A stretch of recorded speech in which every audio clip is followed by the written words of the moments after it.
இருக்கு. இப்போ ஒரு டிஃபென்சர் அடிச்சா கூட உடம்பு நல்லா வலு கொடுத்தாங்களாம். இப்போ சிவில் ஒர்க்கு மெக்கானிக்கல் ஒர்க்கு எதனா கிடைச்சதுன்னா அந்த மாதிரி வேலைக்கு போவேன். லோக்கல்ல எங்க மேட்ச் நடந்தாலும் மேட்ச் போய் கலந்துப்போம். அதே போல ஒரு 4 இடத்துல போய் பிரைஸ் அடிச்சிருக்கோம். இப்போ நாங்க வேலை செய்யறப்ப எந்த அளவு எங்களுக்கு கஷ்டமா இருக்கோ அதே அளவு தான் கபடியிலும் கஷ்டம் எங்களுக்கு அதிகமா இருக்கும். அடி நிறைய போடும். சித்தாள், மேஸ்திரி, சிவில் இன்ஜினியர் போன்ற பணிகளை செய்யும் இந்த நட்பு வட்டத்திற்கு கபடி கற்றுக் கொடுத்து இவர்களது திறமையை வெளியே கொண்டு வந்தவர் கபடி வீரரான பார்த்திபன். அவர் தான் எங்களுக்கு சொல்லி தரத்துக்கு முக்கியம் சொல்லலாம்.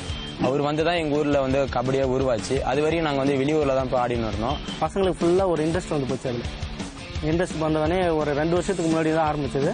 ஹார்டா ஒர்க் பண்ணுவாங்க. அதே மாதிரி இந்த கபடியிலையும் நல்லா ஹார்டா ஒர்க் பண்ணுவாங்க. அதுல எந்த மாற்றமும் கிடையாது. கபடி மீது இவர்களுக்கு இருக்கும் பற்றை குறுகிய காலத்தில் விழுப்புரம் மாவட்டத்தில் பிரபலமான அணியாக மாறியிருக்கிறது. ஆரம்பிச்சவனே எங்க பசங்க நல்லா ஆட ஆரம்பிச்சிட்டாங்க. ஆரம்பிச்சுட்டவனே மறு வருஷமே நாங்க டோர்னமெண்ட் நடத்தோம். டோர்னமெண்ட்லயும் எங்க ஊரு நாங்க அதுல ஆரம்பிச்சு நாங்க தான் வின் பண்ணோம். 70 டீம் வந்துருக்கு. பாண்டிச்சேரியில சாம்பியன்ஷிப் மேட்ச் நடக்கும். அதுல போய் டீம்ல கலந்துக்கின்னு நாங்க விளையாடுவோம்.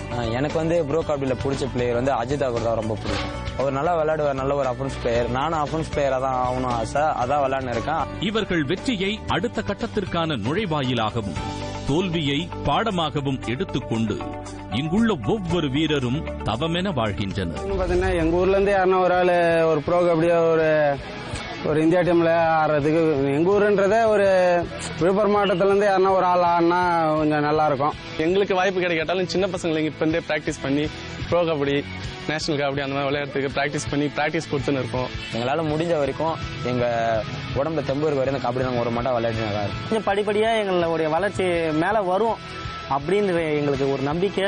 எங்க பசங்க மேல ஒரு நம்பிக்கை எங்களுக்கு இருக்கு. வருவாங்க, கண்டிப்பா வருவாங்க. ஏன்னா அவங்களுடைய திறமை, அவங்களுடைய பலம் எங்களுக்கு தெரியும்.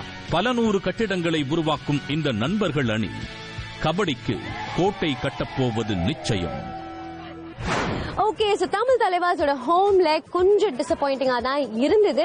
பட் கவலைப்படாதீங்க, லீக் ஸ்டேஜ்ல இன்னும் பல மேட்சஸ் இருக்கு. படிப்படியா நம்ம முன்னேறுவோம். நம்பிக்கை தான் வாழ்க்கை. சோ நம்ம தமிழ் தலைவாஸ் மேல நம்பிக்கை வைப்போம், அவங்களை சப்போர்ட் பண்ணுவோம். நான் உங்களை மறுபடியும் வணக்கம் தலைவாஸ் எபிசோட்ல மீட் பண்ண வருவேன். Until then, this is me, Samina, signing off.